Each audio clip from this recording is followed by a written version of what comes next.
বাংলাদেশের 90% মাদক আসে কক্সবাজার থেকে। আপনি কক্সবাজার বর্ডারটাকে আপনি সিল করে দেন, মাদক ঢুকবে না।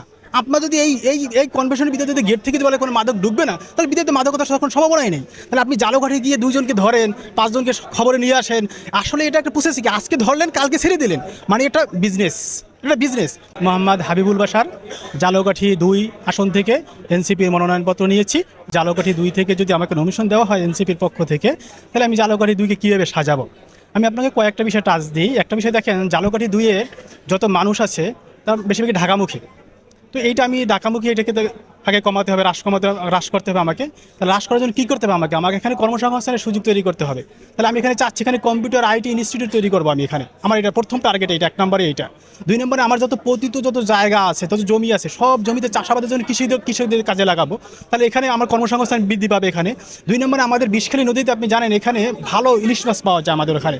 সেই মাছগুলো মানে চোরাইভাবে এগুলো চলে আসে। তা এগুলো যদি তদারকি করা যায়, এখানে আমরা বৈদেশিক মুদ্রা এবং এখানেও জেলেদের মাধ্যমে এবং কর্মসংস্থানের এখানে একটা সুযোগ আছে, এখানে কর্মসংস্থানের সুযোগ আছে। 3 নম্বরে আপনি আটটা দেখতে পারেন, আমরা একটা খেয়াল করি কি, পশ্চিমাদেরকে আমরা ফলো করি, আমরা তথ্য প্রযুক্তি মানে পশ্চিমাদেরকে ফলো করি, কিন্তু ওদের থেকে ভালোটা আমরা নিচ্ছি না। এটা আমাদের একটা ব্যাট। ভালোটা কি দেখেন, ওদের ভিতরে আছে, ওরা 18 বছর যদি হয় ছেলেমেয়েরা, ওরা নিজেরা তখন নিজেদের ইনকামে চলে যায়, ওরা বাবা মার উপর ডিপেন্ড করে না। কিন্তু আমাদের দেখা যাচ্ছে অনার্স মাস্টার্স কমপ্লিট করার পরেও তারপর বাবা মার উপর ডিপেন্ড করে থাকতে হয়। এটা বাস্তব, নিরেট বাস্তব কথা যেটা। তো এটা থেকে আমাদেরকে ফিরে আসতে হবে। তার জন্য আমাদের কী করতে হবে, আমাদের কথা এসএসসি এইচএসসি, অর্থাৎ যদি মাদ্রাসা সেক্টরে বলা হয় দাখিল আর আলিম, এই পাশ করার ভিতরেই আমাকে এমন শিক্ষা অর্জন করতে হবে, সেটা কারিগরি শিক্ষা হতে পারে, সেটা কম্পিউটার হতে পারে, সেটা ফ্রিল্যান্সিং হতে পারে, সেটা সেলাই মেশিন হতে পারে। আমি যে কোনো একটা শিক্ষা অর্জন করবো যেটা থেকে 18 বছর পর আমার সার্টিফিকেট থাকবে, আমি আয় করতে পারবো, আমার বাবা মার উপর ডিপেন্ড করতে পারে না। এই ক্ষেত্রে আমি আমার প্রথম ইশতেহারে আমি বলেছি যে ঝালকাঠি 2 থেকে যদি আমাকে নমিশন দেওয়া হয়, আমি যদি প্রার্থী হিসেবে যদি নির্বাচিত হই, সংসদে যদি যেতে পারি, তাহলে আমার এখানে সর্বপ্রথম যে কাজ থাকবে সেটা 18 বছর যার হবে, যে এইচএসসি পাস করবে, তাকে আমি চাকরি দেবো অথবা কর্মসংস্থানের ব্যবস্থা করব। কীভাবে করবো সে প্ল্যান আমার আছে, আমি সেই অনুযায়ী আমি সামনে আগাতে চাই। আর একটা বিষয় দেখতে পারেন, আমার পাশের রাষ্ট্র ভারত, যার কথা বললে সবারই একটু অন্যরকম লাগে। আমি ভারত বিরোধী, সবসময় ভারত বিরোধী, বাংলাদেশপন্থী আমি। এখানে ভারতের একটা প্যাটার্ন দেখতে পারেন, ভারতের আয়ের উৎস হচ্ছে কিন্তু স্পোর্টস। আপনি খেয়াল করে দেখতে পারেন, ওরা স্পোর্টসে প্রচুর ইনকাম করতেছে। এই যে রিসেন্টলি দাবায় চ্যাম্পিয়ন হয়েছে ভারতের, তাই না?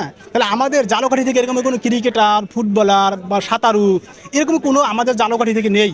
তো আমি চাচ্ছি এখানে ঝালকাঠি স্টেডিয়াম তৈরি করে ঝালকাঠি থেকে এরকমের আমার স্পোর্টসটাকে স্ট্রংলি করে, যে জাতীয় ন্যাশনাল লেভেল পর্যন্ত যাতে করে তারা অংশগ্রহণ করতে পারে এবং অলিম্পিক ম্যারাথনে যাতে অংশগ্রহণ করতে পারে, আমি সেই রকমের আমার স্টেডিয়াম তৈরি করব এবং সেই কারিকুলামকে আমি ঢেলে সাজিয়ে আমি এটাকে চেষ্টা করব। এটাই হচ্ছে আমার জনগণের প্রতি, ঝালকাঠিবাসীর প্রতি আমার প্রত্যাশা। ধন্যবাদ। আপনি যে কথা বলছেন মাদকের ব্যাপারে বলছেন, এটা বাস্তব। আমাদের ওখানে প্রায়ই মাদক নিয়ে ধরা হয়, মাদক নিয়ে অভিযান করা হয়। কিন্তু আপনাকে একটু যদি আমি বলি, আপনি যদি গাছের মাথা কাটেন, গাছ কিন্তু আবার উঠবে। আপনি মাদকটা আসে কোথা থেকে? বাংলাদেশের 90% মাদক আসে কক্সবাজার থেকে। আপনি কক্সবাজার বর্ডারটাকে আপনি সিল করে দেন, মাদক ঢুকবে না।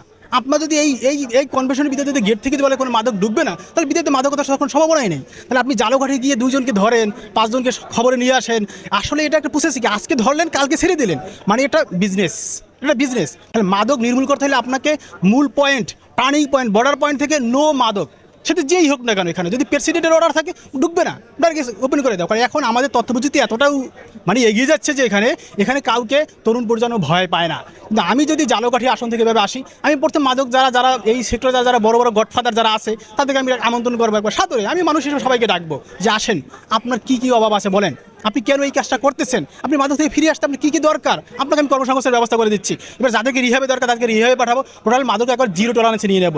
মাদক, সন্ত্রাস এবং মানে হয়রানি, আহাজারি, পেশি শক্তি, এগুলো সব নির্মূলে নিয়ে একদম মানুষ হিসেবে বাঁচতে চাই। আমার ওই প্রোটোকল থাকবে, আমি এরকমের রাজনীতি চাই না, এরকম আমি দেশ চাই না। আপনি দেখছেন কানাডার প্রধানমন্ত্রী কিন্তু দেখতে পারেন, সে কিন্তু সিম্পলিভাবে চলাফেরা করে, তাই না? আমি চাই এমন একজন মানুষ হিসেবে তৈরি হব যে আমাকে দেখে আরও মানুষ বুঝবে, না আমরা একজন ভালো একজন নেতৃত্ব পেয়েছি, যার মাধ্যমে আমাদের সকল অভাব অনটন দূর হচ্ছে, আমাদের মাদক দূর হচ্ছে। আমরা একদম আমি চাচ্ছি বাংলাদেশের ভিতরে যদি 1 নম্বর কোনো জেলা হয়, সেটা আমার আসনকে আমি চাচ্ছি, ঝালকাঠি 2 আমার আসন, ঝালকাঠি সদর এবং নলছিটি উপজেলা।